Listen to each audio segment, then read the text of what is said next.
Patriarchy is not an accident. It isn't human nature. It's a tool, one that elites have refined over centuries to control society.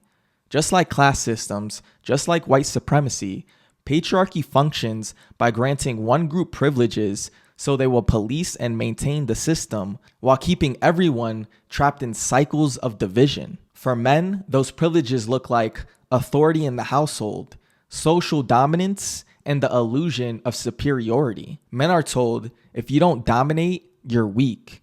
If you listen to your wife, you're a simp. If you're not the head of your household, you failed as a man. But these privileges are a trap. They come at the cost of our humanity, our empathy, our connection with others, and our freedom. Just as white supremacy trains white people to defend a system that also exploits them, patriarchy trains men to fight for their own dehumanization. The elites benefit most from this arrangement. While men fight to protect their fragile sense of superiority over women, they ignore the larger reality. Both men and women are being exploited. Our labor, our emotions, our potential, and our very identities are commodified and controlled. Patriarchy keeps us distracted, divided, and blind to who's really pulling the strings. The training starts early. From the time we're little boys, the lessons are drilled in. Stop crying. Don't be a girl. Don't be weak. Don't play with those toys. Every time a boy expresses vulnerability or femininity, he's punished with shame, with ridicule, sometimes even with violence. And it isn't just fathers who punish this behavior. Lots of mothers do as well. Meanwhile, anger is rewarded. When fathers, uncles, coaches, or elders use anger to dominate, instill fear, which they confuse as respect, when they use anger to control and to impose their will, little boys learn that this is what strength looks like. They absorb the message loud and clear that anger is the only real masculine emotion. The result is devastating. By the time we reach adulthood, most men have learned to repress everything but anger. We lose touch with our empathy, intuition, creativity, spirituality, and love. We are cut off from our feminine side, the part of us that wants us to nurture, to connect, to trust our inner wisdom. And here's the spiritual cost. If you cannot connect to yourself, if you cannot connect to your partner, how can you truly connect to God? Most men only know how to relate to God, especially the Abrahamic God, within the framework that patriarchy has handed them: domination and submission. Their image of God is often that of a ruler, a strict father, or an omniscient king who must be obeyed at all costs. In that framework, their relationship with the divine is not rooted in intimacy, love, or connection, but in hierarchy. For many men, relating to God means submission to him, submitting out of fear of punishment or hope of reward. It's a transactional relationship, not a transformative one. They see obedience as the measure of faith, not presence, compassion, or understanding. The only connection they've been taught to pursue is one mediated by control. God controls them, again through rules, rewards, and punishment. And through that control, they feel tethered to him. But fear is not the same thing as love. It might be confused with love, but it is not love. Love cannot be forced through fear and desperation for salvation. Obedience is not the same thing as connection. Patriarchy has trained men to equate authority with love, submission with devotion, and domination with holiness. And when that becomes the template for how men view God, it also becomes the template for how they view others. Relationships reduced to power dynamics instead of mutual respect and care, reduced to domination and submission. The man dominates and the woman submits. The elites in power dominate and us, the citizens, submit. A real connection with God would mean something different, not domination or submission, but communion. Not fear of wrath, but the intimacy of being fully seen. Not control, but a sense of belonging and purpose. Yet patriarchy blinds men to this possibility, leaving them with distorted faith that mirrors their very system that keeps them cut off from their own humanity. If this content is resonating with you, please like, subscribe if you haven't, and leave a comment. Here's the thing. Rejecting patriarchy doesn't mean rejecting masculinity. It means reclaiming it. Healthy masculinity is not about weakness. It's about strength, but a deeper strength. The strength to hold boundaries with kindness. The strength to stand in your values even when it costs you socially. The strength to protect and to nurture, to listen and to act. Healthy masculinity looks like confidence, true confidence, one that comes from accepting yourself and accepting others, one that comes from knowing who you are and not being shaken when others don't understand you and judge you, one that comes from loving others no matter how they choose to present themselves. One that comes from going after what you really want bravely and being radically honest, yet tender and compassionate. True masculinity shows up not just when a woman is physically harmed, but also when she's disrespected, harassed, or treated as less than. A real man doesn't stay silent while his friends make degrading jokes. He doesn't laugh along when a coworker objectifies a woman. He doesn't look the other way when a woman is mistreated. This kind of strength requires courage, integrity, and empathy, qualities patriarchy tries to strip away. Patriarchy doesn't just control men emotionally, it dehumanizes us. It reduces our worth to three things: how much sex we have, how much money we have, and how big our muscles are. We bury ourselves in work, fueling the elites because we're told productivity equals manhood. And more productivity equals more manhood. We pursue women superficially, treating women like trophies to collect, not opportunities for intimacy. We obsess over our outward physical appearance while neglecting our emotional inner lives. The result? Men become machines, defined by what we produce, what we earn, and how we look. We're trained to ignore our emotions, our thoughts, our spiritual hunger. And that's not a coincidence. The elites want men focused on external desires because it keeps us distracted. As long as we're chasing money, sex, and status, we won't question the deeper structures of power. We won't wake up to the fact that the system itself is built to dehumanize us. This isn't just metaphorical. The costs are measurable. Men die by suicide at higher rates than women. Men are more likely to struggle with addiction. Men commit more violence and are more likely to be victims of it.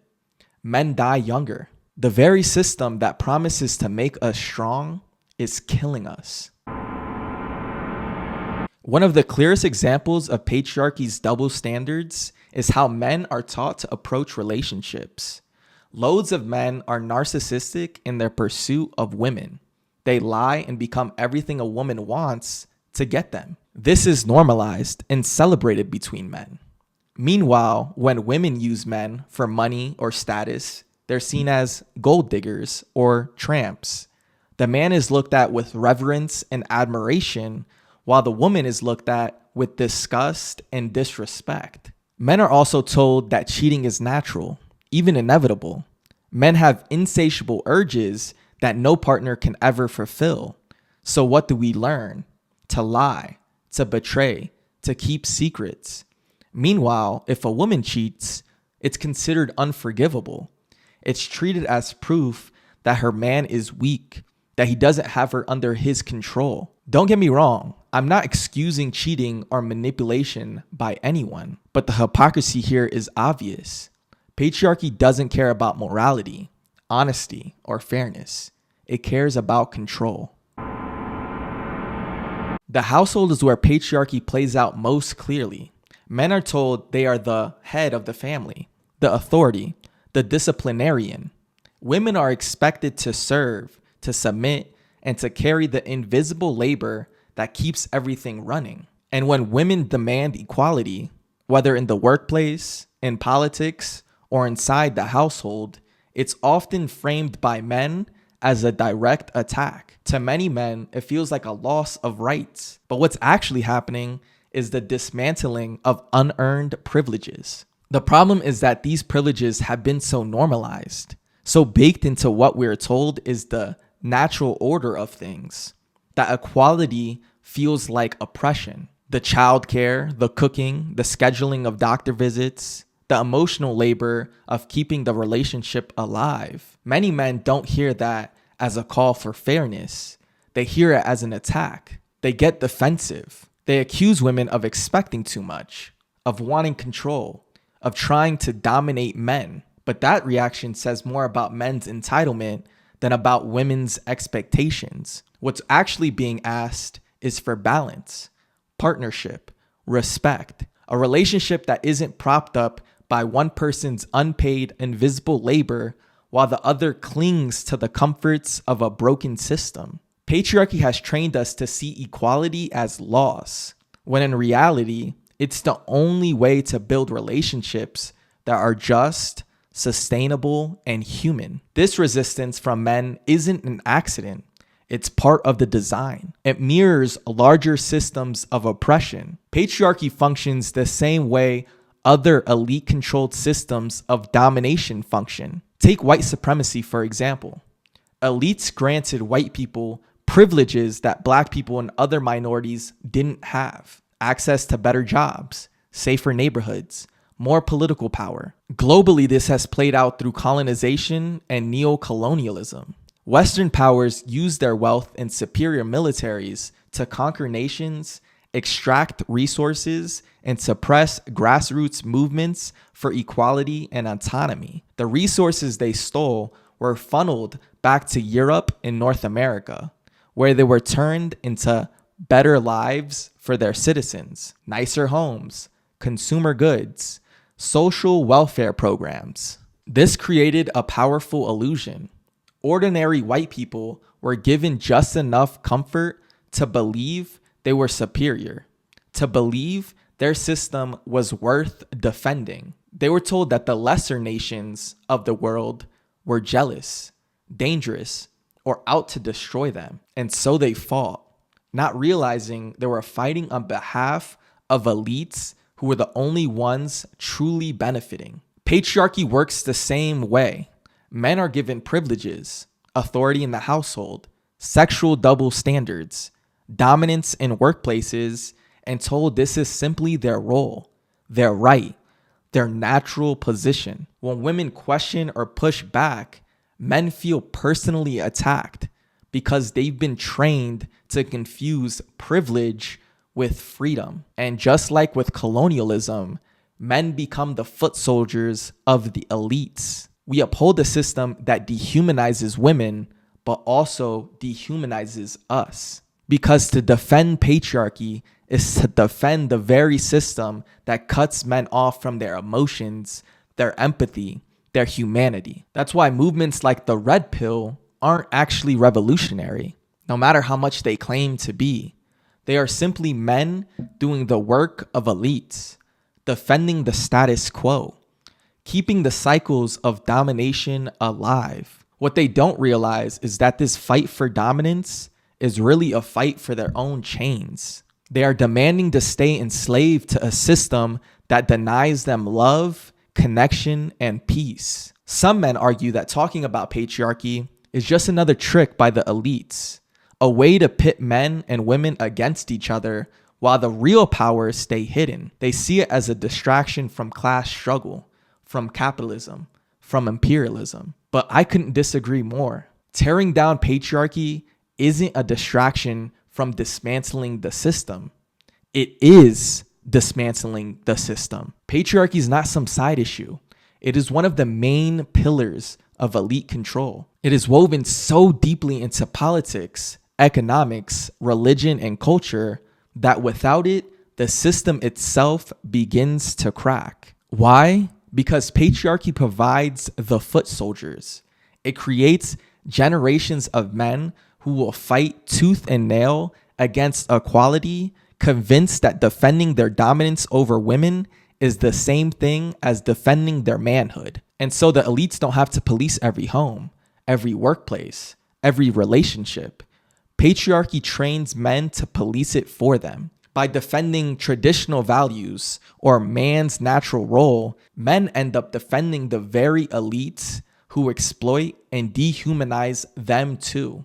And part of that natural role is reducing men to providers. Patriarchy tells men that their worth is measured in paychecks, social status, and material success, not in connection, creativity, or compassion. Men are taught to bury themselves in work, to sacrifice their inner lives, and to believe that endless labor is the highest form of masculinity. This keeps them too exhausted, too distracted, and too invested in the system to imagine alternatives. Instead of working towards systems that nurture human growth, cooperation, and freedom, men are trapped in the grind, competing against one another for scraps handed down from the top. So when we challenge patriarchy, when we question male entitlement, when we resist emotional repression, or when we hold men accountable, we aren't playing into the elite's hands.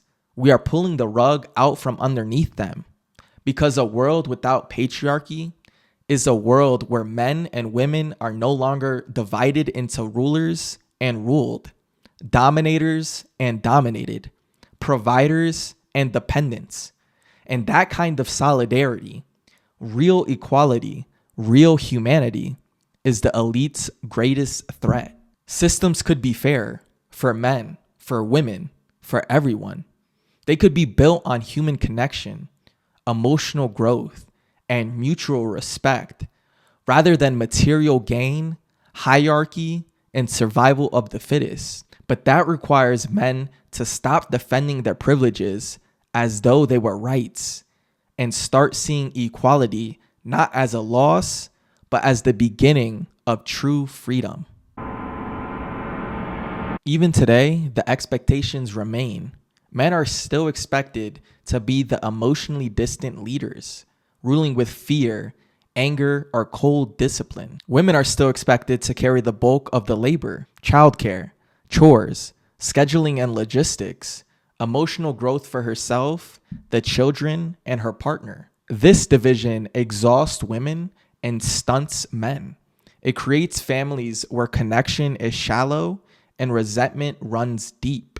The ultimate cost of patriarchy is human potential. Men cannot grow or heal if they're cut off from their emotions. We cannot build intimacy if we're afraid of vulnerability. We cannot connect if we only know how to dominate. Patriarchy isolates men from themselves, from women, and from God. It robs us of love, of joy, of connection, and it keeps us trapped in cycles of blame, anger, and disconnection that serve no one but the elites. So how do we break free? Two things are required. First, oppressed groups must demand their equality. Every liberation struggle in history, from women's rights to civil rights to anti-colonial liberation movements, required the oppressed to fight. That fight is ongoing and needs to be continued. Second, those with privilege must take responsibility. Men must listen. We must reflect. We must hold each other accountable. We too must fight for the end of patriarchy. Women's anger is valid and necessary. It is not their job to be nicer or to calm down. Their anger exists because the system is unfair. The answer is not to silence women, but to change the conditions that make anger necessary. At the same time, men who are genuinely trying deserve grace. It's not easy to unlearn entitlement when it's been programmed into you from birth and is being reinforced through the men in our lives. Accountability is hard and uncomfortable, super hard at times, but discomfort and challenge is not harm or an attack, it's growth. It isn't a woman's job to gently explain every detail of their oppression, but when possible, calm correction and patience can help men make progress. The key is balance, not enabling patriarchal behavior, but not abandoning men who are honestly trying to understand and change.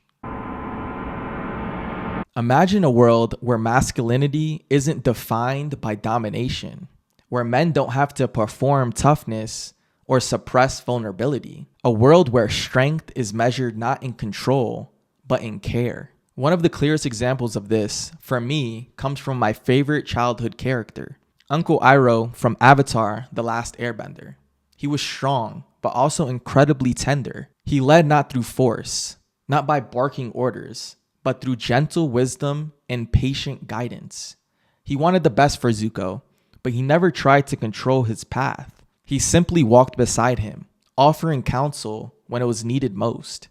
Even when Zuko lashed out in anger or confusion, Iroh didn't meet him with defensiveness or rage. He stayed calm, listened, and sought to understand.